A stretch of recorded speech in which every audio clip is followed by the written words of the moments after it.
right, good afternoon, everybody. Thank you so much for joining us on behalf of Opex Technologies and all of our sponsors. We appreciate you taking 90 minutes out of your day to spend some time with us. There's no doubt you guys are gonna enjoy the next 90 minutes and find it extremely valuable for your time. So we're excited to dive into the nitty gritty of these successful UcaaS and CCaaS projects. So I'll go ahead and introduce myself. My name is Abby Labar. I am the Fox Sports Carolinas host for the Carolina Hurricanes. But more importantly, I've been a part of the Opex Technologies team for the last 3 years as their chief of staff. I like to tell them that that is my full-time job and my number one priority, the Cane stuff. That's all just my side hustle. So we appreciate you guys joining us. A couple housekeeping before we get started. There is a Q&A at the bottom. So we want this entire webinar to be very interactive for you guys. We have a great panel that's going to join us. So throughout this entire webinar, even when the Opex team is presenting, feel free to use that Q&A, submit any questions that may come to mind. We're gonna have a big Q&A session at the end, but we will try to answer as many questions as we can throughout the time on here. So you can also feel free to send us a private chat or a chat to the entire group as well.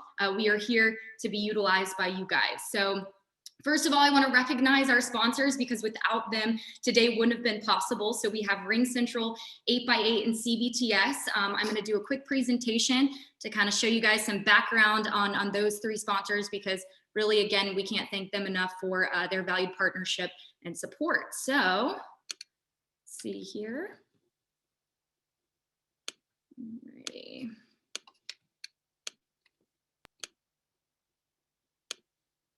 So we'll start with RingCentral. RingCentral is a leader in global unified communications, collaboration, and contact center as a service, offering their own platforms developed over the past 22 years, as well as industry-leading solutions through partnerships with companies such as NICE and Contact. So we appreciate RingCentral and all that they continue to do for us. Next, we have CBTS. CBTS is a top provider of voice network security and managed services in the United States and Canada. They are a Cisco Gold partner offering the full suite of Cisco communication services as a service, as well as Meraki-based network as a service. So we thank CBTS for their time and support. And then finally, we have 8x8. 8x8 rounds out the pack, offering a leading global one cloud platform combining telephony, meetings, messaging, and contact center that are all their own IP into a single platform. So all three of these companies, we have thousands of users deployed on each of these platforms, and they continue to be valued partners of ours, and we appreciate their support today. I am now going to introduce and hand it off to our CEO of Opex Technologies, Courtney Humphrey, who now joins us. Courtney, we have a lot of attendees here already with us. So we appreciate their time, and I'll hand over the floor to you. Thank you, Abby. Thank you, everyone, for joining us today. I think we've got a great hour and a half, as Abby said. We've got a great panel. We're going to spend a little time talking about what Opex has done to help kind of these organizations get through the weeds and make sure that their UcaaS, CCaaS strategies were what their business required, and how we help them implement it. So I want to thank our sponsors first, and then thank our panel as well. Both of these organizations have been crucial to our success, and it's great to have a panel of IT leaders that can really let you folks joining in today learn from what they've experienced, where the successes were and where the challenges were as well. So we want them to be candid. I know they will. We want you guys to ask questions, and then we'll get into kind of an open discussion at the end of this. But I want to introduce Ben Thornton. He's our CTO. Ben's going to give a quick demo on some tools that we use to really help our customers succeed as they go through the research phase of this project. Ben, I'm going to throw it over to you, buddy. Hey, thanks, Court. Many of you guys are current Opex clients, but we do have some new people on the call, so we wanted to take a few minutes to talk about why clients choose to work with Opex and give a brief overview of the process that we use specific to UcaaS. So, why Opex Technologies? Don't worry for those clients that have been through this. This will be the 5-minute version. We won't bore you guys too much with PowerPoint. We do want to talk about what we do. So the first big area that Opex helps clients in are technology transformation projects. So these are any operating expense technology, as you would imagine from our name. Collaboration, data center, cloud, security, network, and digital transformation are the big buckets that kind of round that out. Collaboration, obviously, being the topic of today's discussion, and really the focus of these technology transformation projects is ensuring that you guys as clients make the right decisions for your company's business needs. The business is what matters at the end of the day. Second area that we help out in is expense or cost reduction. That could be through traditional telecom expense management, through technology business management, so going beyond telecom into software as a service and other areas, hyperscale, and helping optimize the costs across the board, or through the technology transformation projects above. So although cost reduction is not the main focus there, cost reduction often happens through these projects, and collaboration is a fantastic example of that. We often see cost reduction as we go through these collaboration projects. And then finally, an area for any of you guys that were on the webinar that we did a couple of months back, strategic leadership as a service is a newer offering that we have productized really over the past year, but officially launched a couple of months ago and have seen a lot of traction with. But bringing in people to your organization off of our bench that can lead through a specific project or problem and help you guys get through that. Whether it be a security leader to come in and do a full security assessment and ongoing, risk and compliance areas of security, whether it's someone that can lead through governance type projects or anything like that. We've got a deep bench of very, very seasoned people that can come into your organization and help with that. So, through technology transformation projects, what type of transformation are we seeing through that clients are doing? On the left-hand side here, you'll see built out, a common network stack for most of our enterprise clients. You've got the hardware, you've got the remote offices, MPLS. The business doesn't really care about that. They care about the stuff down at the bottom, right? The workloads and applications, email, CRM, line of business applications. That's what they care about. And so the trend, obviously, over the past few years, even call it the past 5 years, has been to move those line of business applications to where they make the most sense. And that's how we're helping clients, seeing them move things like ERP and email out to SaaS applications, Office 365, Salesforce, Workday, ServiceNow, things like that. Here's the one we're talking about today, right? So moving unified communications and contact center out from your own data centers and into the cloud. Great partners like the ones that are on this call in that area. After we do that, or as we do that often, we also see the move to SD-WAN for network architecture. As stuff moves out of the data center, MPLS doesn't really make a lot of sense anymore. You want to be able to directly drop out onto the internet in a secure fashion to get to those cloud providers. Next, we have other applications that make sense to move into, out of your 4 walls, your data center, into cloud providers so that you no longer have to manage that hardware. That may be hyperscale, it may be co-location, it may be infrastructure as a service. We can help with those decisions and what the right partner is for that.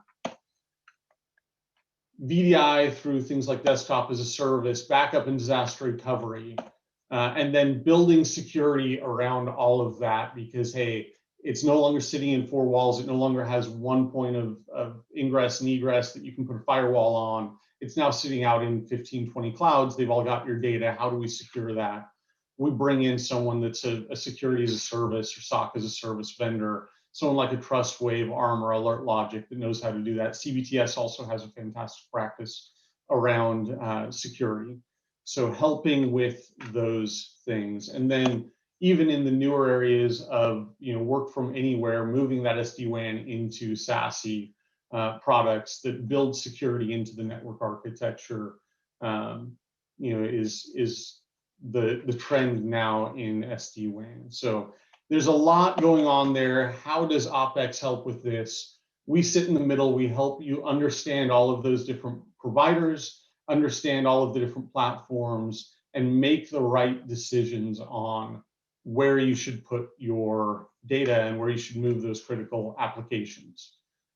So how do we do that? Let me stop share on this and show a couple of research tools that we utilize real quickly.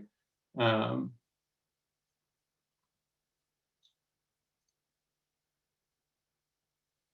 first is an application called Pathfinder, and this is our primary research tool. So there's a ton of information here. I've pulled up specifically dynamic matrices, but there's a ton of research data in here. There are fiber maps, there are data center maps, lots of different things that we utilize to help research for you. But I want to focus on CCaaS and UcaaS matrix here. We've got a lot of them. I'll pull up a general UcaaS matrix, and you'll see here a lot of different providers, including the ones on this call.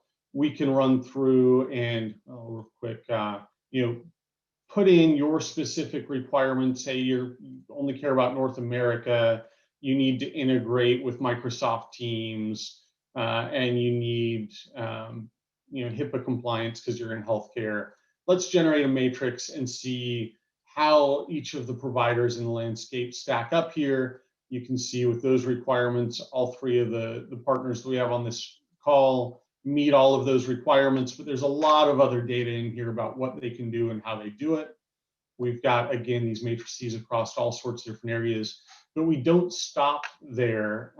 We then take that data from your requirements and from the matrices and put it into a scorecard that we put together specific to your needs, answering the functional requirements that you have across, in this case, voice, contact center, conferencing, and understanding how each of the providers, and there's lots of different providers, what their capabilities are and how they can meet your needs, scoring that in a way that that will help you down select the providers and move forward with the right ones into whether it be a formal RFP, a POC, or directly into an engagement.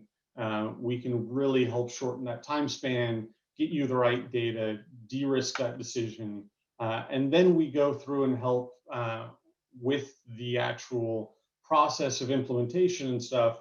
And with that, I'm going to kick it back over to Courtney and let him introduce our Director of Client Engagement that will help with talking about that side of things. Yeah, thank you, Ben. Appreciate you sharing that with everybody. I think a consistent message from our side today is going to be data. Ben just went in it. It's all about the data on the front end to help make the right decisions and help our customers make the right decisions for who they select. And then it's really data on the back end. And I think one thing that we do, and we call our secret sauce here at Opex, is what Jerry Smith, who I'm going to introduce, she's our Director of Operations and Client Experience, what her and her team do. They work day in and day out and really help our customers to meet their timelines, get done what needs to be done, and implement in a fashion that is positive for the business. And I think a lot of folks in the industry can kind of bring the players to the table, not even at the level of what we're doing and what Ben just showed, but they don't do what we do on the back end. And so let me bring Jerry on and let her talk a little bit about what her and her group does, because we truly do feel it's our secret sauce, and it's what helps our customers have a extremely positive experience when converting any services, but especially UcaaS and CCaaS. Good morning, Jerry. Good morning. Well, our team is going to focus on assisting our clients with three things, and that's going to be billing, porting, and the decommission. This can make a dramatic impact on the speed to activation and ultimately the realized savings. So I'm going to just pull up a workspace that we use.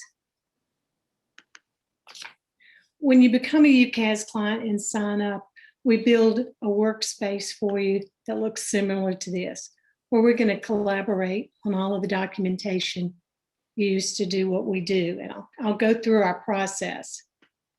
First off, we're going to gather each provider documentation. So all we need to get from you is a copy of your invoice and an inventory report from the provider that details the telephone numbers. All of them have it, and it's really important to creating the LOA. Then we're going to take that information and we're going to document it in Salesforce. And I'll show you, in Smartsheet, and I'll show you that in a minute. Then you are going to make decisions. You'll come into our workspace and make decisions whether to port, no, disconnect, or leave in service. Then once you've made those decisions, we'll take that data and create the LOA for you. So we'll create the LOA, we send it to you in a PDF, you do an electronic signature. And then once that comes back to us, you'll give us the date that you want to do the port, and we'll submit that LOA to the UcaaS provider, and they'll take it from there. Then, of course, we'll have the port date, and then we'll also be there to assist you and give you the data that you need to do your decommission. So this would be what the workspace would look like. And the first thing that's the most important thing is once we get that invoice and the customer service record, we're going to log it here into Smartsheet. Each individual account will have its own row. And throughout the process, we'll be attaching, you see the paper clip here, we'll attach all of the invoices there, the inventory report there, and the first section that's in white is going to be the starting point of where you are with that provider. Now, once you get ready to do your decommissioning, you'll document, and this can be someone from your team, it can be someone from our team. You may have a third party that helps. They will document the disconnect date, and then ongoing each month, we'll review those invoices if you give us access to them, and we'll log them in here where it shows you where your expense is going down. We don't consider it done until we've gotten a clean invoice where you're no longer being billed for the services. So you can see in this example, they started out with $42,000 in MRC. At the end of the project, they had decreased the billing $34,000. So this assures that they know at any time during the project exactly where you are on decommissioning. Hey, and Jerry, I'm going to interject real quick just to show, because I can't tell you how many times over my career I've gone into organizations that have kind of gone at this by themselves. And then when we're looking at stuff, I'm like, hey, what's this PRI in Wichita, Kansas, for example? And they're like, we thought that got disconnected 3 years ago. We don't have that service anymore. And so this is really about Opex working with you guys, a customer, to help us help you be accountable and really get that race to zero so you can capture the savings, because the business wants the savings, IT wants the savings. So it's about just putting, as I said, data in and methodically following these processes. As I say, none of this is rocket science that Jerry and her team are doing, but it is steps that most organizations don't take. And I think it's where our customers really find that we shine and add a lot of value. It really is, because a lot of times someone says, well, we ported all the numbers away, the expense should end. If those DIDs are being delivered on PRIs, those are going to continue billing until you do the decommissioning. Exactly. So this will live through the life of the project. Now, once we get that CSR from you or inventory report, we're going to take that report, and for each of your provider accounts, we'll drop all of the phone numbers in here. So you don't have to do any of that. And we're not normally typing these numbers, we're cutting and pasting, because the least little thing causes a reject on a port request. So once we've got the numbers in, you'll come in, and the blue section will be for the client to go in and select from the drop downs. Yes, I want to port. No, leave that in service. No, disconnect it. We do this all at one time so that you're not having to readdress this later down the road. You're making your decisions so that we could be ready to help you decommission the day after you port. You may want to wait a couple of days, but I can't tell you how many clients that I've seen that have gone on 6 months, 8 months, and they still haven't done the decommission and realized the savings. You can put a purpose here. Why didn't we want to port this? Well, that's for security. Might want to make a note that the PRI is going to be disconnected. So that's a DID number. So we're going to need to either get some type of wireless connection or a POTS line. So this sort of gives you tasks that you know that you need to take care of so that we're constantly helping you think of what you need to do. Then we'll... Jerry, let me say one more thing. And when we're doing this process, I mean, most of the customers we're dealing with have tens, if not hundreds of invoices, you know, with thousands of numbers. And so there's a lot of data here to track. But what we'll do is we'll do a lot of hand holding up front and sit down with the client as many times as we need to till they feel comfortable to start filling these blue sections out by themselves. Am I correct in saying that? Yes, a lot of, after 3 or 4, they're usually going in and doing it themselves. But initially, we do it with them, mainly because almost everyone on our team is extremely knowledgeable on voice and porting.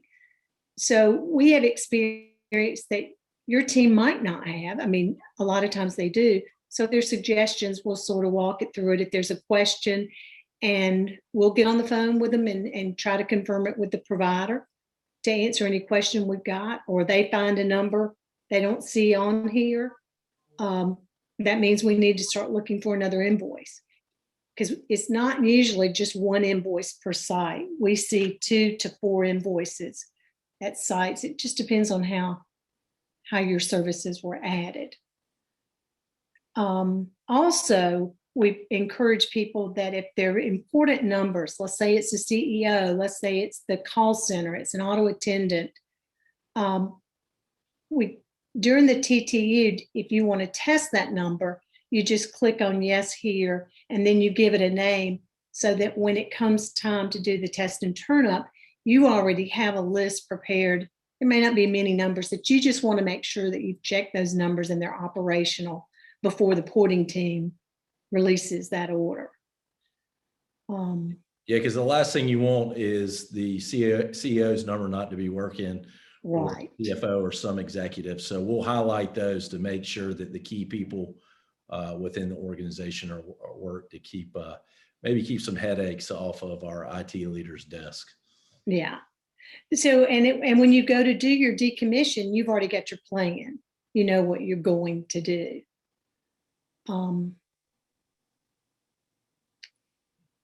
So when you are doing the decommission, if you need our assistance, we will get on the phone with you and help you do the decommission and make sure you're capturing all the information, because a lot of times things do get disconnected, but they don't stop billing.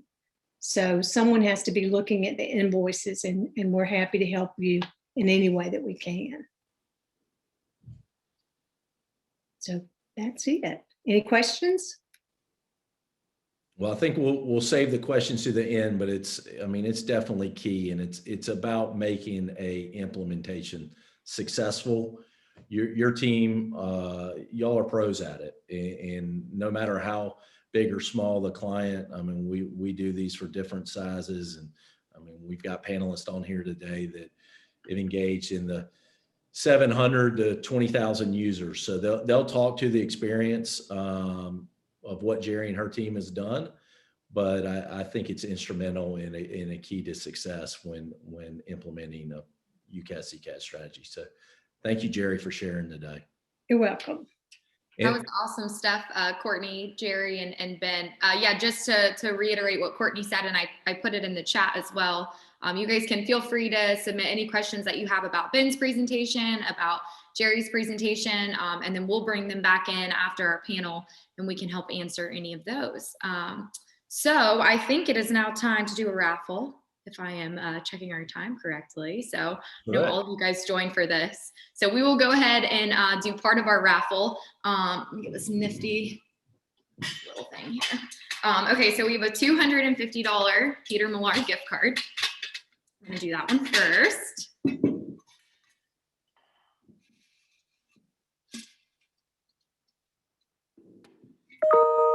Okay.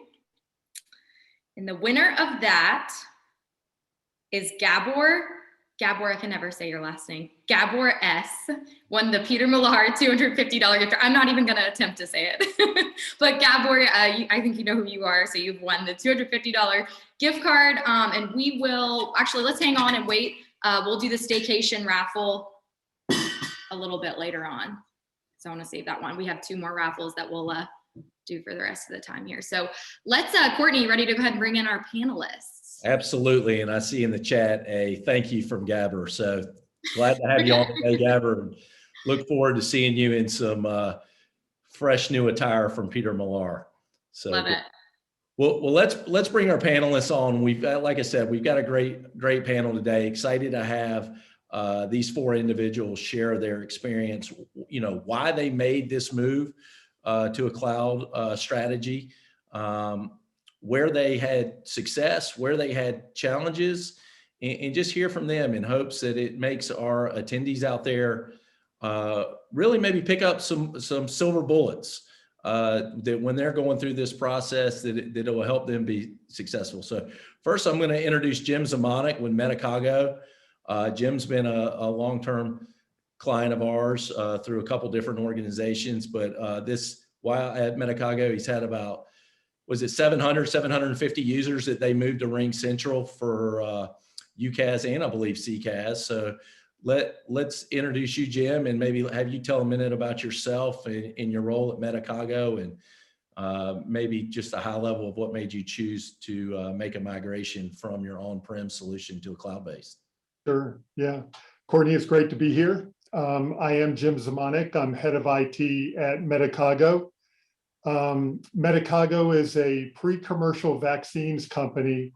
We're headquartered out of Quebec City, Canada, but we have facilities in Quebec City, Toronto, and also in Durham, North Carolina, which is where I'm based.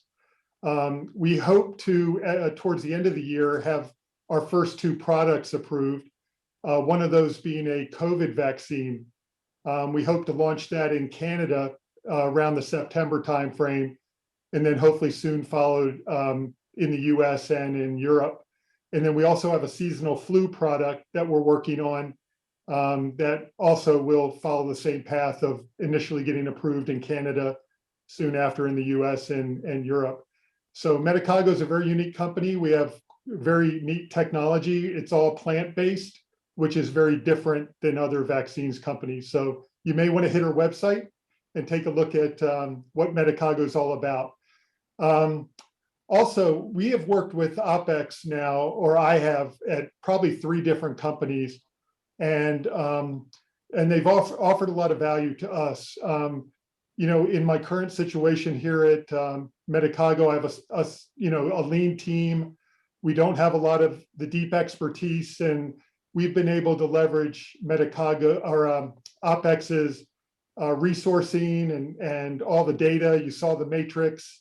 That offers tremendous value to a company. We also don't have, relationships with Gartner and Forrester and those types of companies. So we welcome having some outside consulting and expertise in many of our projects. We've also had other significant projects with Opex. We moved to a fully cloud-based data center about a year and a half ago. We brought SD-WAN in, email security, and full Veeam backup. So we've done a lot of various projects with Opex, and I would say they've all been very, very successful.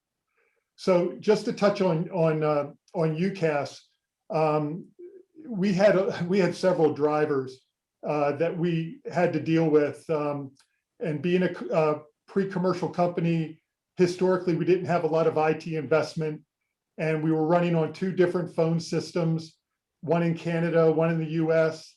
Our productivity tools were very scattered. video conferencing. We had no audio conferencing. So we were really looking at, now going commercial to really standardize and globalize that space. And it was a great opportunity for us to look at some of the newer technology platforms. And we brought Opex in very, very quickly to gather requirements, look at the vendor options, solution options, started to put the matrix together.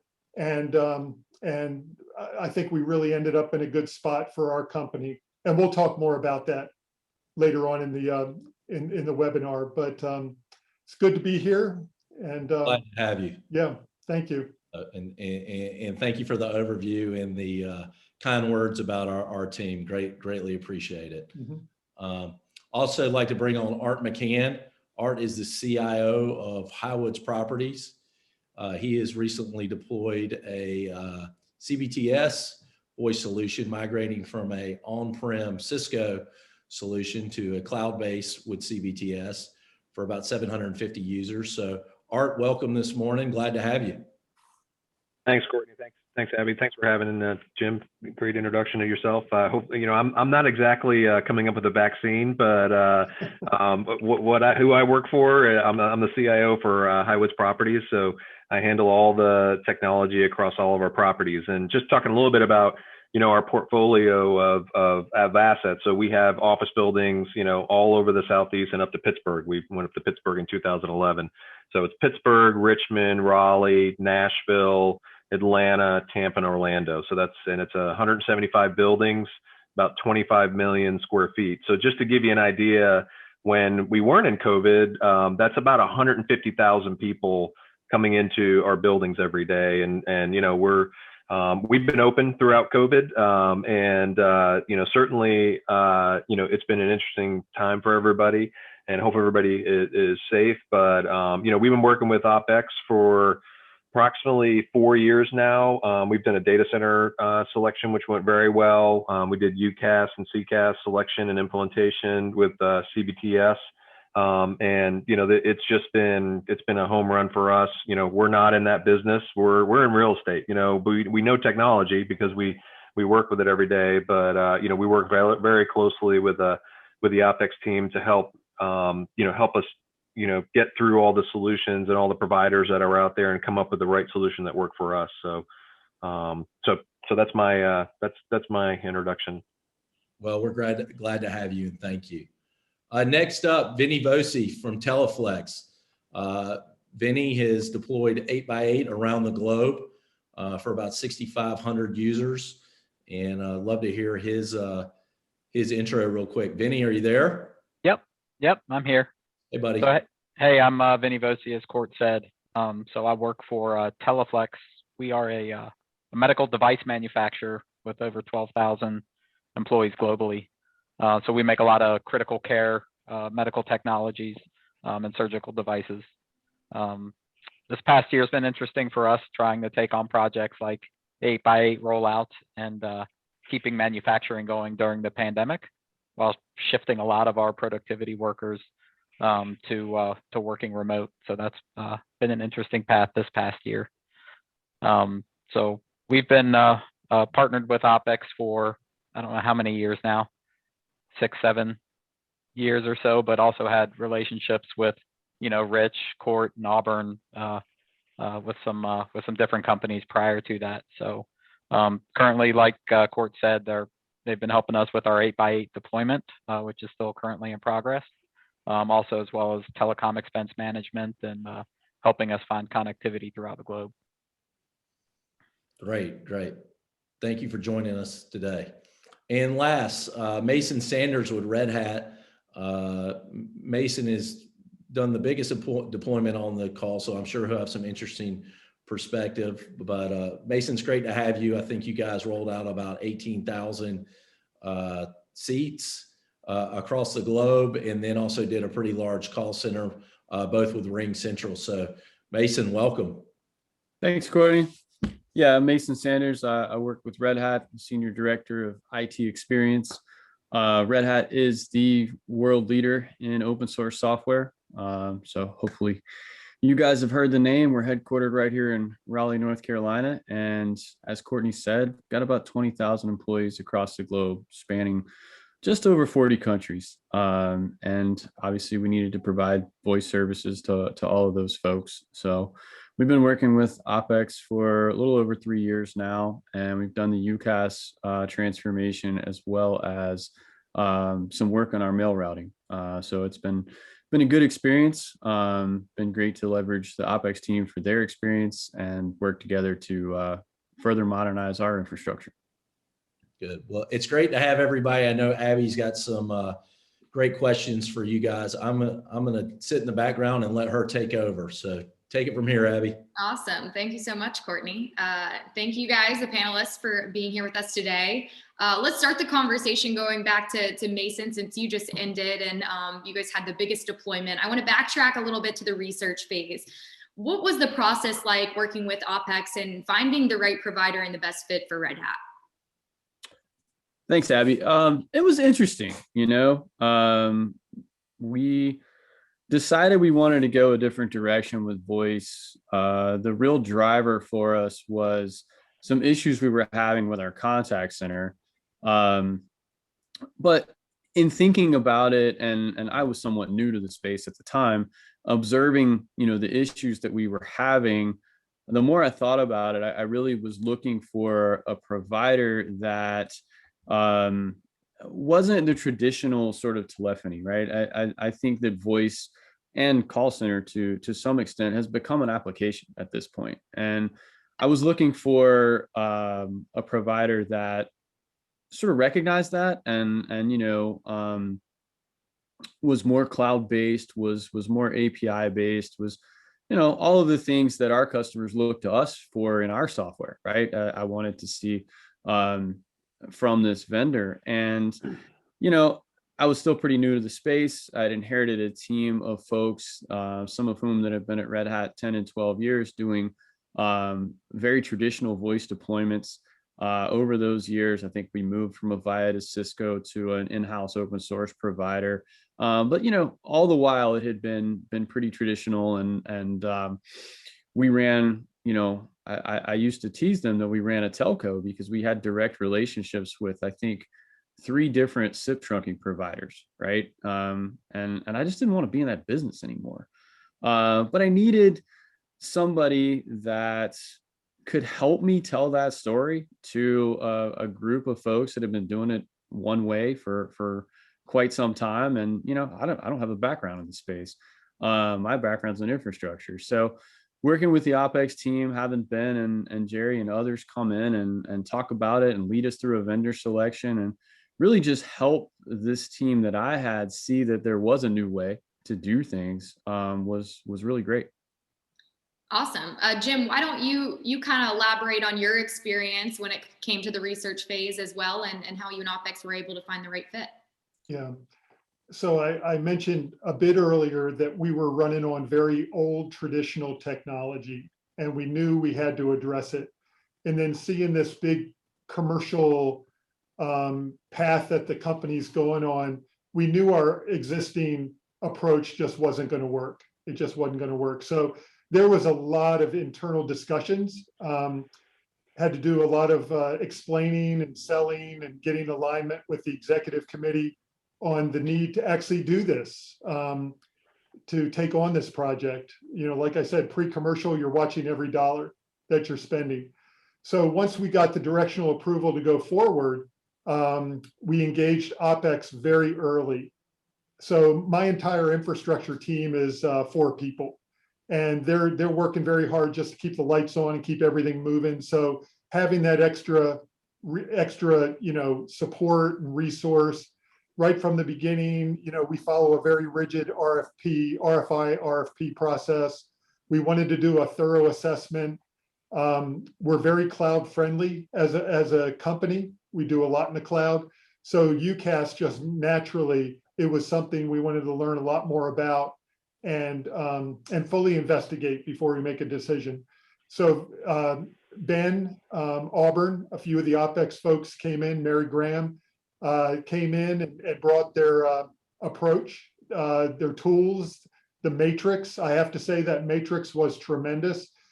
I couldn't even imagine my team trying to build out a matrix like that on our own. We just couldn't do it. We wouldn't have the time. We wouldn't have the expertise. We wouldn't have the visibility or the ability to research to the level that that matrix was able to give us. And that really helped us. So once we defined the requirements and matched it up to the companies that were within that matrix, we ended up with about five companies that we were evaluating. And then we went through very extensive discussions, and we actually did some demos, and had to do the due diligence to make sure that whatever we decided to do, that we had the facts and data and the support behind it to sell it internally. So there's a lot there. These are not easy projects, I'm sure everyone can attest to. And you want to make the right decision, because you don't want to find out 2 or 3 years down the road you didn't quite get the right match, and you have to go and start the whole process over again. Well, Jim, I'll go off of that point, right? There's a decision to switch to a cloud solution. So Vinny, I'll go on to you, because you switched from Avaya to a cloud solution. Can you just go in depth as far as what your thought process was in going with that? Sure. So we, had a very traditional Avaya PBX platform that we had standardized on, and we're in the process of, continually rolling that out as the company grew. We had reached about 35 or so locations at the point where we decided to take a different direction. So our strategy had shifted to, minimizing the infrastructure footprint at our branch offices, to help streamline support and, minimize risk and complexity at those branch offices. So we started looking at UcaaS solutions and decided that, that model for delivering voice services was better for us. It took away a 4 to 12U chunk of infrastructure that typically took us 30 to 60 days to deploy at a new branch office or to replace a system. So the idea of being able to minimize the amount of time it takes for us to either integrate a new site or roll out a new site was really appealing to us. That at the same time, we didn't need a deep bench of, PBX knowledge at our service desk in order to support these people that at the end of the day just needed a new extension or ring group or something of that nature. Well, one other piece was also, implementing disaster recovery for an on-premise type PBX is difficult and expensive and cumbersome. So being able to, kind of push that into the cloud and get that same level of, redundancy and resiliency was attractive. That's great. Art, similar to Vinny had the Avaya switch, but you guys were a legacy Cisco shop. So what drove you to move from customer managed on-prem Cisco solution to a fully managed Cisco cloud-based solution? Sure. There was a few drivers for us. So prior to COVID, I think it was 2017, 2018, we had gone out and purchased a majority of our new Cisco phones with the cameras on them. Before everybody started using Teams and Zoom, nobody really uses the cameras on their phone anymore. So we had that investment, a pretty significant investment in all new phones across the organization. It's about 500 handsets, somewhere around there. So we had that. And then in late 2018, we were faced with a big upgrade of our dual call centers that we had for failover. So and consulting, because we only upgrade it once every 3 to 4 years. So we were faced with a big consulting bill, and so the costs just started to escalate from a CapEx perspective. And our business is typically we're not afraid to just write a check for something and not have Opex, just given the nature of real estate. We're constantly deploying capital, but in this case, it made a lot more sense to go on a managed services UcaaS type solution. And one of the other big drivers is at the time we hosted our own data center, and we're a service company. Folks call in for HVAC and hot and cold, and pipes broken, toilets clogged, something needs cleaning, and we have a call center that answers all those calls. And we also have hurricanes. We're in Florida. So one of the things that me and the director of IT operations, we're always nervous when a storm's coming, because potentially our generator could go out when we did host our data center, we were always concerned about those things. With UcaaS, it's all in the cloud. We don't even worry about that anymore. And our customer service folks can, answer the calls at home really easily. So all those things combined really led us to, looking at a UcaaS solution, which made a lot more sense. And one of the other things is the last thing is we were looking to move to a new building. We've been in our building for many, many years, and we were building a building for ourselves, and we had another customer come take it. So we didn't end up moving. It was also a play to make the move to our new location a lot easier. You just pick up your phone, plug it into the network, and you're ready to go. So, those were the main drivers that we had. And we had never done a UcaaS selection. We don't do it every day. And it was just, having that, that guiding hand through selection and implementation, was a huge help to make sure we were making the right decision and looking at the cost savings. You're getting rid of all your PRIs too. You're going to the cloud. So looking at all that, all the financial aspect of it is very important in partnering up with Opex to figure out, there is savings offsets when we do these things. So in addition, we have, a ton of older key systems in our buildings, old phone systems individually in those 175 properties that we haven't yet, but because of COVID, but we're going to move the rest of those to CCaaS, which will save us more money because those are expensive. We have separate maintenance contracts, separate PRIs in some cases. So it just keeps on getting better from a financial perspective, that where that monthly amount is basically just all saved through the PRIs and all those other phone systems that we replaced. So it's just been a home run for us. Yeah, no, and you sit here and talk about your positive experience with all of this, but another part of your story was that it took you a little while to make the decision. I know you went back and forth. So how did Opex help you decide that it was the right time to finally make this decision? Yeah, it really was going through all those options and look at the financial impact and making sure that, we were going with the right partner, because there's tons of providers out there, right? And CBTS has been great, a great solution for us.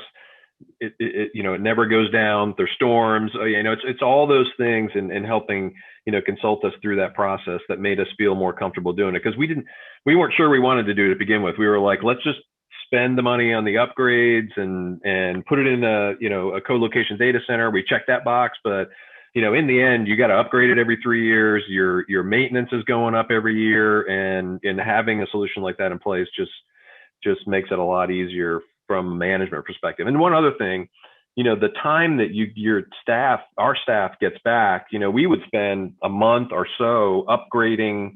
Their operations team would be engaged in doing a big Cisco phone upgrades. There was firmware upgrades that always needed to be done. So, you have to put it might not be, it's an intangible, but you need to put some return on the time you get back by not having to do those things on your own anymore. You're paying for it in a fee, but there's a lot of value in focusing on things that are more valuable for your company from a strategic perspective, rather than worrying about your phone system being up and running. So it just takes care of all that. So, Jim, do you want to expand on that and maybe some of the decision making behind you guys and the solutions that you implemented?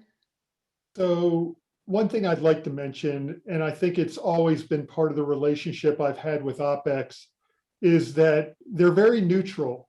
Everyone I work with, they bring the facts, the data, the research, the knowledge and expertise. But then once that's presented back to us, we make the decision. So I'd like to be very clear, and I had to sell that, and that may be one of the challenges in working with a company like Opex.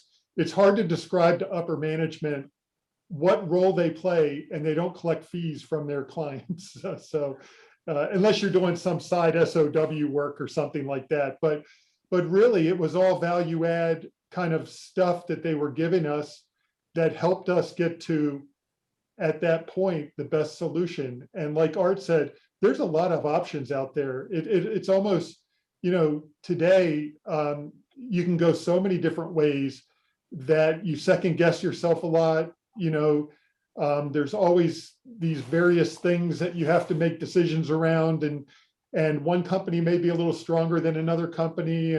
But at the end of the day, when you do your scorecard, you hope that where that brings you is the right place and that you can live with it for a long period of time. Because you don't want to do these kind of projects every 2 to 3 years. You just don't want to do them. You got to move on to other types of projects that hopefully add more value to the business, to the real business of what we do, which is developing vaccines.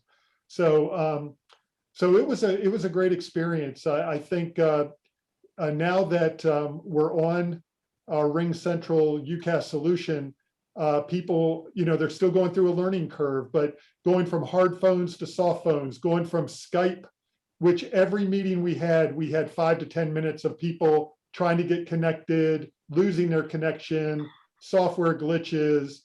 We were debating on whether we wanted to fully go to Teams or not. But then when we got into the project, we have the Zoom version of Ring Central, and that has actually worked really, really well. It's much more stable. Performance is great. We have a portal. We manage all the peaks and valleys in performance, and we can do real-time monitoring of the platform. So that's all worked wonderfully so far. Awesome. Jim, you set me up perfectly for my next question. Vinny, I'll ask you this one. Since you were no longer managing your phone system, did moving to the cloud free up manpower on your team to focus on other technology initiatives? Yes and no. Okay. I would say it allowed us to get more traction with standardizing our user experience, right? So, our time to deliver and replace those Avaya systems and roll out, new sites on the UcaaS platform, we were just able to do a lot more quickly with the same amount of resources. So we're still in the process of rollout. So I wouldn't say we've been able to focus them on other things, but we're able to do a lot more, much more quickly. Mason, what about your team? Since you guys had such a big deployment, can you speak to that? It's been interesting, Abby. I wouldn't say it's, dramatically altered the size of the team, but it has altered the focus of some of the individuals. What we need now is not what we needed then, right? We don't need a ton of people capable of logging into switches and manipulating code, right? And my folks can spend more time focused on what our internal users at Red Hat need, making sure they understand the technology. One of the things that we spend a lot of time on is around the contact center, trying to help our internal customers of that understand, what it can do, and that we've moved beyond just phones with respect to contact center these days, and trying to get more of that omni-channel experience across Red Hat. So hasn't necessarily reduced the size of the team, but it has altered the focus. Awesome. I have a question here from our Q&A that I'm going to ask. Art, I'll ask you this one. How did user adoption of these new UC and CC platforms go with end users, and has it improved the overall user experience? Yeah, I think it has in that, we do use some of the soft phones so they can take it and put it on their laptop. So that we have that ability.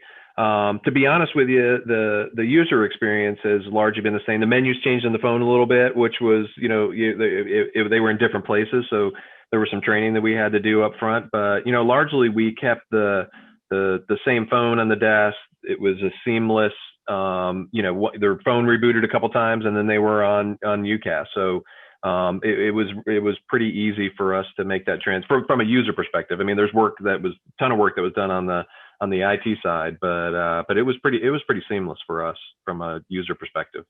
Let's just go back to the implementation process. Can you just describe, Art, we'll start with you, we'll continue on the conversation with you. What was it just like to implement, and how long did it take? And go ahead and remind us how many users that you guys had, because I'm then gonna open it up to Mason, who we can compare and contrast the size to. Yeah, I'm nowhere near that size. So it took us about 3 months, and we were about 600 handsets. So we have about 400 employees. So and we have more because we do have phones in the buildings that I talked about, those 175 buildings, and that'll grow in the future. So that was our the size that we had and the rollout went really well across those different platforms. And one thing we do have a call center. We have a help desk call center and a customer service call center. So all the calls come into our call center every day. More for customers, because those 150,000 customers are calling in. But one of the great things about that I didn't mention earlier is we were able to go from basically the basic version of call center to the advanced version, with barge-in and call recording and more advanced stats, where we were on-prem and we had the basic version of the contact center. So one of the great things about doing this is, just for this, for a little bit more money, we got all this extra functionality in our customer service center. So that was very well received by our customer service folks, because they were like, we have all this great capability now, and they have all the remote capability, which they had it, but it wasn't just seamless as they have now. So. All right, Mason, what about you? How long did that process take? I'd say 18 months, start to finish. We like I said, the contact center was our big problem. And we focused on that first because there were some contractual dates we had to hit. So we actually moved an 800-person global contact center in about 6 months, which was a pretty heavy lift in a pretty short period of time. And we had roughly 80 offices we had to touch with respect to the regular voice systems, and that took a little bit longer. As was mentioned earlier, the long pole in the tent is always porting, especially when you're dealing with countries outside the U.S. where there is no government mandated, you will give up this number. You end up fighting with the losing carrier quite a bit. And that's where Jerry and her team was a huge help. But yeah, I'd say about 18 months. Awesome. I have another question from our Q&A.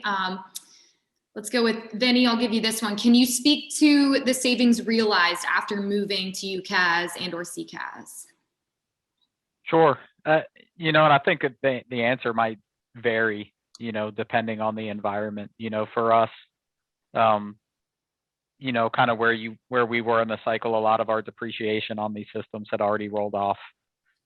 So, we didn't necessarily see that benefit.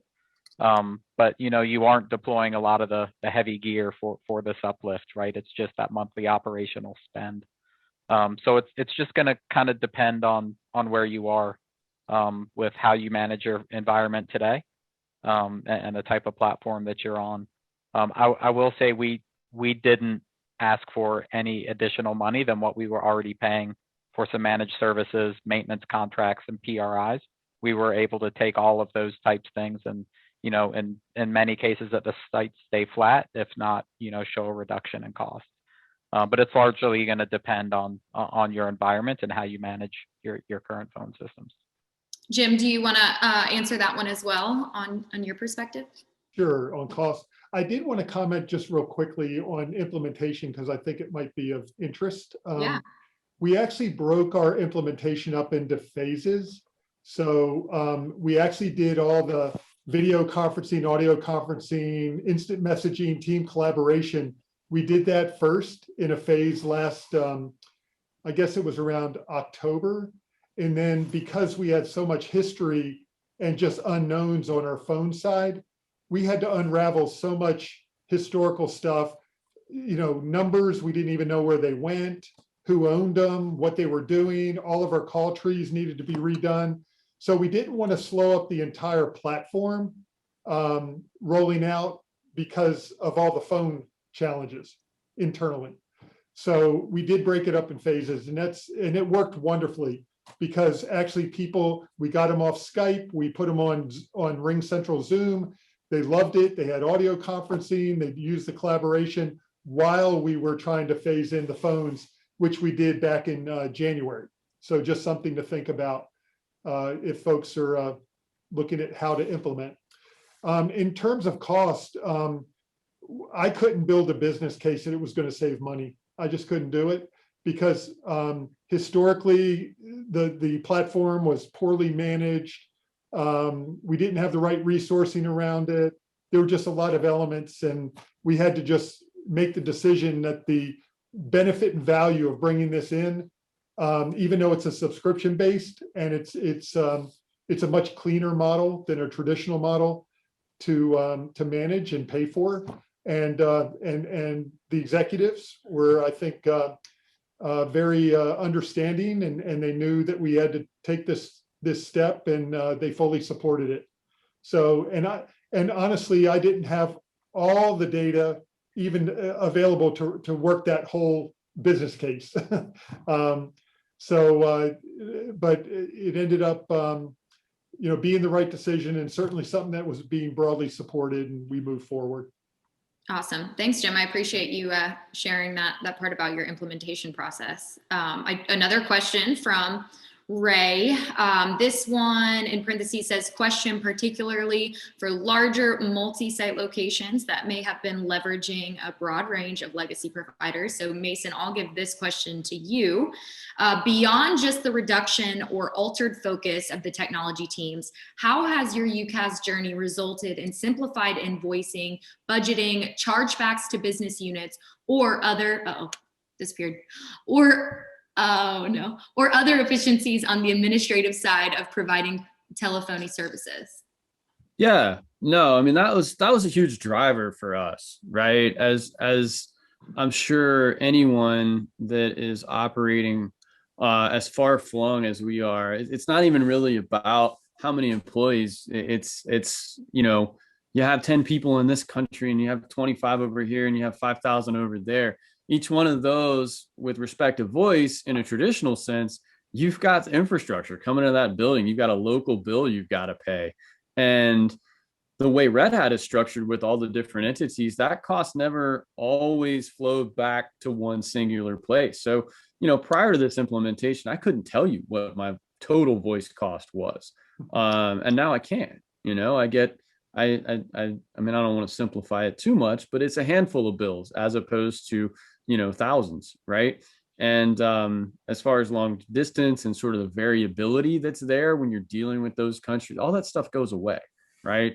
Because you're spread out enough that you negotiate with the vendor, you get all that stuff pooled, and your costs are very predictable and very transparent, and something that you can plan off of. So even if it doesn't save you money, or you can't prove that it saves you money, it saves you a lot of time, and it also makes your finances much more predictable. The charging back to business units, Art, can you speak on behalf of that? Yeah, sure. So, we charge a lot back to our properties because they're property expenses. And prior to that, it was, phone lines, phone systems, maintenance contracts, all the things that go into that, which were all separate bills. So the great thing about this, and then we have our division offices, we have our departments, they all get allocated out. And it was a little bit of a big math exercise to try to figure that out, because, you had Cisco maintenance, you had other maintenance to upkeep the system, you had hardware maintenance on the phone switch. So all that had to get allocated. So now it's, okay, you have a phone on your desk, you're charged X number of dollars, and we allocate that out. Super simple. I mean, it can't get any simpler than that in my mind. Awesome. I'll go around the horn here. Vinny and Jim, I want you guys to both speak on that as well, if you can. Vinny?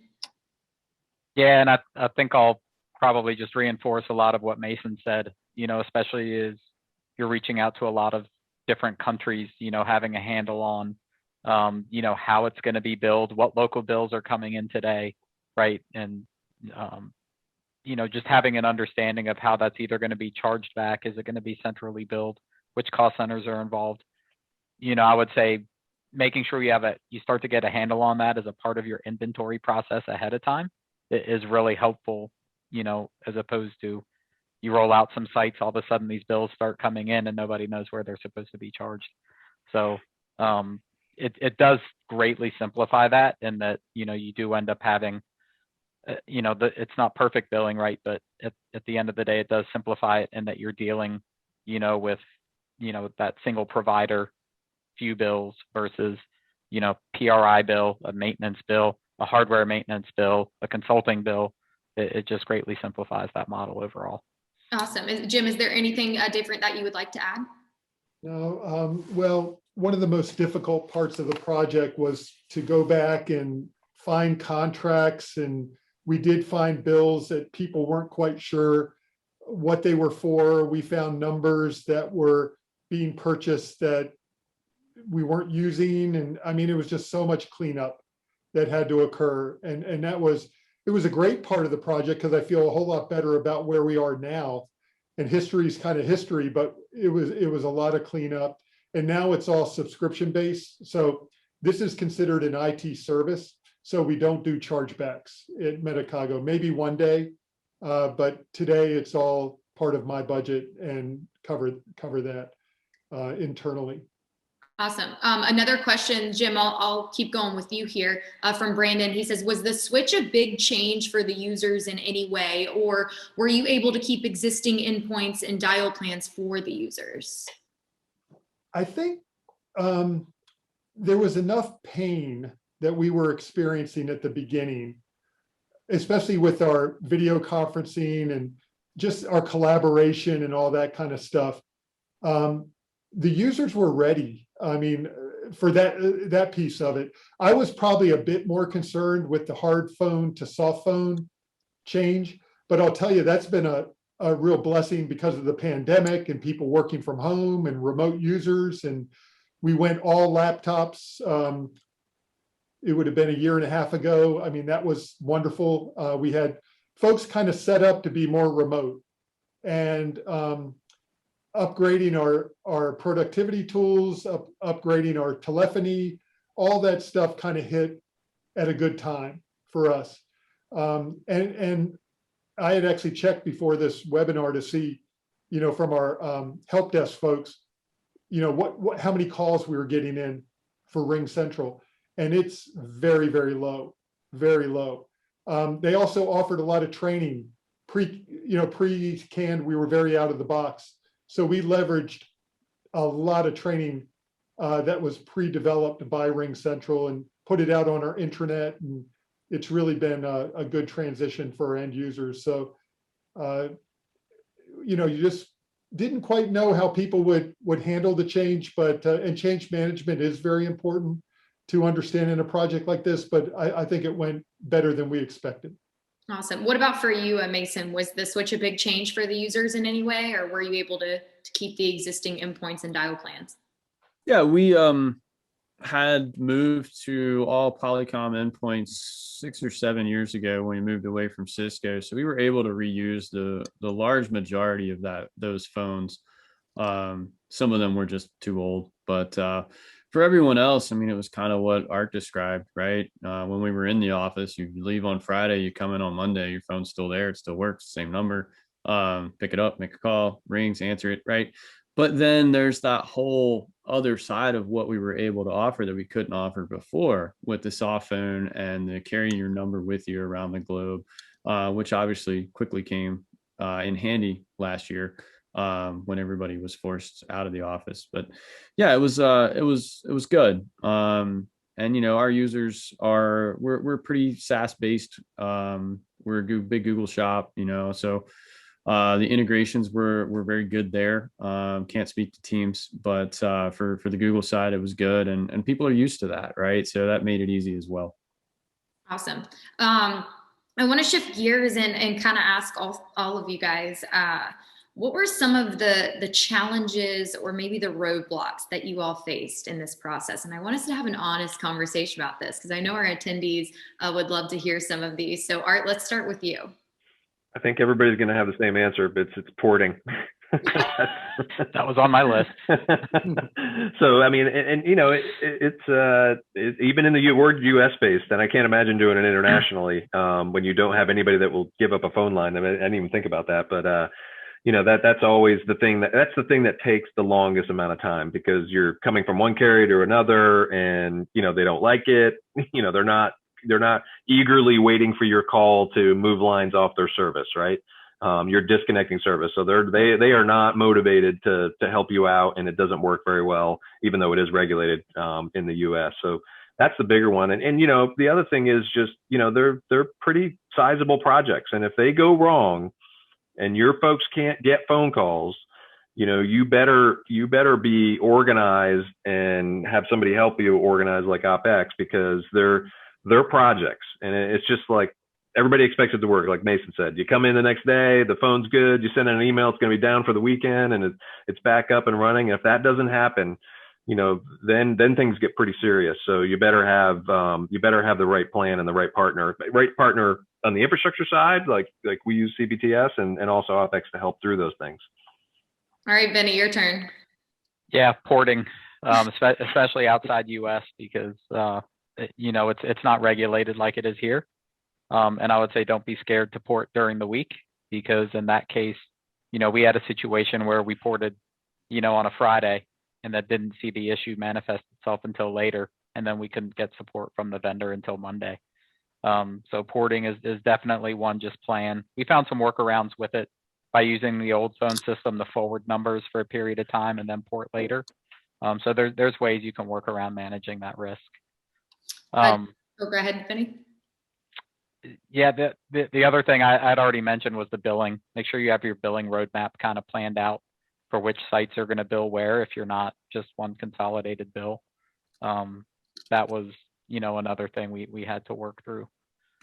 And the other one was, we were rolling out and then, we had just kind of done the first few sites, and then the pandemic hit, right? So we had to learn how to roll these things out, with minimal boots on the ground at first before we could start traveling people again. Awesome. Jim, what about some of the challenges or roadblocks for you? I definitely agree with the porting, but I will add this. Ring Central and Opex helped us. If we had to do that ourselves, we had to go back and find the contracts and the bills and all the documents with all our phone numbers on it. So we had to, and that was tough. We spent a lot of time looking in old folders and shared drives and stuff like that to find out where those bills were and those contracts were. That part's improved also because of the project. But Ring Central and Opex both helped us. They had that, Jerry showed the spreadsheet. Every number was listed on there, and we had to make a decision on every single number. So that was a really good process. The other thing I would say is this kind of project needs project management. There's a lot of moving pieces and parts, and every end user is impacted in some way. So like others have mentioned, if things go bad, they get noticed. There's some projects we do and things go bad, only a few people notice. But with this one, a lot of people can notice. So really the diligence and making sure we have the right plan, the tasks identified, the roles and responsibilities, it really needs to be run like a good project. So I just throw that out as a critical factor. Appreciate that. Mason, I want to, get your thoughts on challenges, but Ray has another great question, and it's along the same line. So I'll let you answer this one as well. So to what extent have you either experienced network quality challenges in office or home worker consumer internet, or had to make quality of service or other changes to your networks? What about work from home users who might use corporate VPN? Did you have to introduce split tunneling for performance reasons? I think that kind of goes along the lines with challenges. Oh man. So that was a whole discussion as Rich. We need another webinar. Can attest to, and there was this SD-WAN to do it or not to do it conversation, and lots of back and forth with our internal network teams. And the net of it is we've got a couple of cross connects and some of our colos to Ring Central.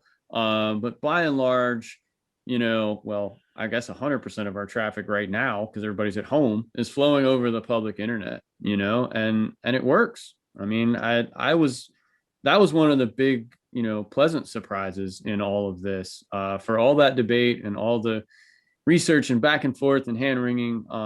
It works. To answer your question around split tunneling, that's how our VPN's been set up for the last 15 years. So I can't speak to, backhauling all that traffic, but we do so much in the cloud that people would go nuts if we backhauled everything back over the home network. And then as far as challenges, what I'll say that hasn't been said is this is a new space, right? These companies are all relatively young in their existence, which is a blessing and a curse. I was a big fish for Ring Central. I liked that. I used it to my advantage, but there were some areas of immaturity as well. And, having Opex there to sort of back me up and help sort of reiterate some points was always a good thing. I mean, with the porting debacle, I mean, really, Jerry came in and, you know, helped them figure it out in some locations around the globe that maybe they didn't have as much experience operating in. I don't want to ding them too much because they were a very good partner, but I do want to point out it's a new space and these companies are young and they haven't done this 1,000 times in every country yet. Awesome. Okay, so before I bring Ben back in, because I have a couple questions for Ben, and we have had some awesome questions on the Q&A. I just don't want to keep everyone over our time here because I know you guys have a lot to do. So I just want you guys to share some advice for other enterprise IT leaders who are about to embark on a UC and CC project journey. Mason, if you want to continue on, and then we'll keep going around. Yeah, I mean, take your time, do your homework, and really embrace that you're moving to an application-based service now, right? This is not just, it's not Cisco to Avaya. It's not, you know, the same old, and take some time and step back and think about that, because a lot of the beauty of this is not just the voice system. It's that you're now plugging into an ecosystem that's software based, that's more well integrated with your other software based assets. So, you know, take some time to think about what more you want out of your voice experience, and also how you want your company to communicate going forward. You know, is phone still the #1 way that people communicate? And should it be on the other side of this? Or are you going to push folks more toward video or chat? You know, so I mean, my biggest piece of advice is just step back and understand what in the world you want out of this. That's great. Art, you want to continue that conversation? Yeah, sure. I would say just don't go alone. I mean, don't do it alone. I mean, unless you have a UcaaS and CCaaS expert on your staff that knows every provider in the world that is providing those services and knows how they operate and how they fit in your particular situation. Like us with having handsets, we wanted to go a Cisco solution, right? You know, with Jim, it was more the Zoom and Ring Central route, and Mason was different because he had a lot of the open source phones, and it's just everybody is different, and the solution is going to be different based on what your situation is right now. And you know, I just don't think we didn't have the expertise to do that on our staff, and without that help, we probably would have missed out on some providers and not be able to have the best solution for us. Awesome. Vinny, advice from you? Sure. I would say, you know, define the problems you're trying to solve, right? Understand, are you trying to, you know, reduce the cost to deliver voice to your employees? Are you looking to improve the customer experience, right? Or are you managing risk in your environment? So I would think about, you know, what it is you're actually trying to achieve. It's, you know, you're not just delivering dial tone in every case. It's, you know, you're trying to solve some problem. Awesome. Jim, finally, advice from you? That's all great stuff. Maybe the only thing I will add is, you know, this is another one of those critical foundational pieces of the puzzle that we try to put in place. And it is a big decision. And it's one I want to feel good about and position the company for growth and scalability and all that. We did not have that on our old model. And I think this decision has really positioned us well to be that global vaccine company that we want to be. So there is a lot you have to think about, and there are a lot of options. I think we all went through our own little process to get to the right spot. And I would challenge everyone else to spend the time up front to make sure they feel confident in what they're going to be implementing, and then go forward. Awesome. Yeah. Great stuff, guys. I mean, I hope this was extremely valuable for all of our attendees. I'm sure it was beyond that. But I do want to go ahead and bring back in Ben Thornton, our CTO. I'll bring in Courtney and Jerry as well. If anybody else has any final questions for both the Opex team and our panelists, we'll kind of spend the last 10 minutes talking through those. But Ben, there were 2 that were already submitted. So I'll start with you. I know somebody was asking about Microsoft Teams integration. I know none of our panelists, I don't think have gone through that. So if you could kind of speak to what, we've worked on with other clients. Yeah, absolutely. So as Abby mentioned, none of these clients ended up doing Teams integration. I believe, Jim, that we looked at that for you. There were some issues around capabilities for Microsoft. Mason, as he said, is a Google shop, so he's got Google integration instead of Microsoft integration. But I will say all three of the providers that are on the, that are sponsors of this are Teams direct routing providers. They can do that full integration. What we have seen, we've got a couple of clients that are in process of doing deployments with Teams integration. One leveraging direct routing through RingCentral, one leveraging a application-based integration to Teams through another provider. But there are big benefits to doing your Teams deployment through providers like these guys, as opposed to just directly through Microsoft. Both from a global standpoint, I mean, you look at Mason and Vinny with, tens of countries that they're deploying in. Microsoft doesn't have that footprint. They can hit about 10 countries, and it's 10 very specific countries. But there's also a lot of cost involved depending on what platform you're on with Teams. So there's a lot in the Teams space. There's multiple different ways to integrate it. We're happy to dive in there. But there's also benefits from the standpoint that even if you look at Gartner, they'll tell you in an enterprise, at best, 85% of your employees can get away with the Teams voice functionality. You're going to have at least 15% of people who can't do what they need to do on Teams. But you can take someone like one of the couple thousand user deployments we're doing right now, that's doing an app-based integration into Teams. Part of that was, we've got about 700 or so of our users that need that Teams integration. The other 1,300 are handsets in retail stores and stuff that don't work well with Teams. You can do it, but it doesn't work well. And then they've got crazy country requirements like Serbia that Microsoft can't do. So they can go to one partner and get everything. And for those 500 users that need the Teams integration, great, it works fine. And it's relatively easy. But for the other 1,300 users, they can use the native application from the provider. And again, all three of the providers that are sponsoring this can do that. Awesome. Another question, does the migration size matter, as some vendors opt not to work with lines below 200, for example? Does this apply in this case? Yeah, so and obviously all of the panelists here are well over that number, so it wasn't an issue. But there is only one major UcaaS provider that I know of that won't go below 250, I think is the current number, and that's Fuse. They tried to move into the SMB space and just weren't successful with it, so they've gone back out of it. But RingCentral, CBTS, 8x8 will all, and we use one of them ourselves internally with 20 employees, works great. In fact, the financial case can really be there in some of those smaller deployments because it's cheap compared to going out and buying hardware and getting a PRI.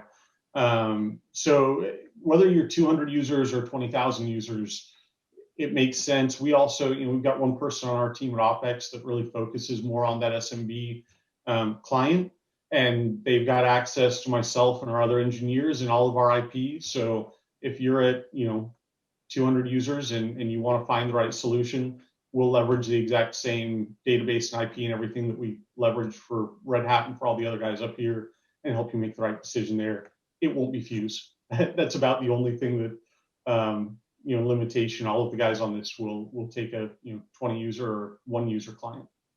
Awesome. Okay, so as I kind of hand the floor over to our CEO, Courtney Humphrey, for closing remarks and final thoughts, because we don't have any more questions, I am going to put my information, as well as Shelby Supina, who is also helping as far as scheduling meetings and stuff go with our managing partners. I'm going to put our emails in the chat for you guys. We do plan to kind of follow up with everybody. But if you want to reach out to us further before that, or have set up a meeting with any of our MPs, Ben or Jerry's team, we're more than happy to get that scheduled for you sooner than later. So I will go ahead and work on that. And then Courtney, give us your final thoughts, closing remarks, and we will do our raffle. Yeah, I just hope everybody enjoyed this today. I know I did. It was great to see what our 4 panelists had to say. I think they touched on a lot of different areas that our attendees need to pay attention to. It's a big task, like Jim said. You really want to put the thought in up front. Make sure you have a good partner going in this with you. And so we're happy to discuss with any of you guys about potential opportunities you have in this space. Would love to have those conversations. I thank the panel. I mean, you guys did a phenomenal job. So really appreciate you taking the time to share your experiences today with everybody. And I just hope people took notes. If you have further questions, let us know. We're here to help.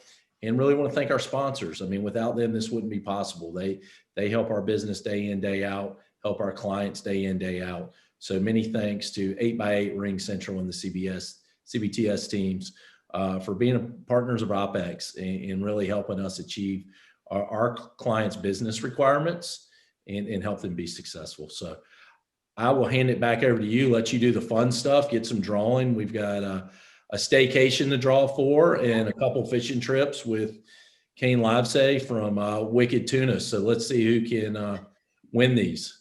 All right, so we will go staycation first. So it's $1,000. Let me see when it's $1,000 staycation to a location of your choice. I don't think you can beat that. All right, and the winner is Garnet Green. Garnet Green has won the $1,000 staycation. That's great. Garnet had a great question as well. So congratulations. And then, this one is the fishing trip. Okay, let me get this right.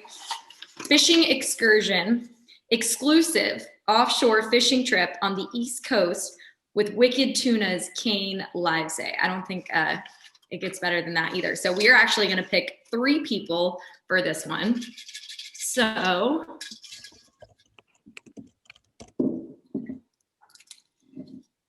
first one is Kevin Kearns. Kevin Kearns, congratulations. You're going fishing. Hope you catch a big one. All right.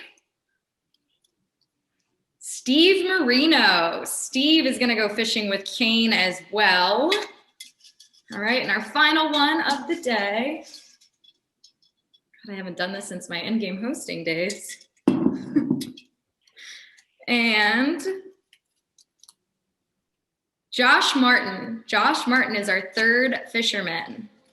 All right, so we will get up with you guys on your prizes. And again, we thank you guys so much for taking 90 minutes out of your day to hang out with us. And again, thank you to all of our panelists and sponsors. And on behalf of the Opex Technologies team, we thank you guys. So that's all we have.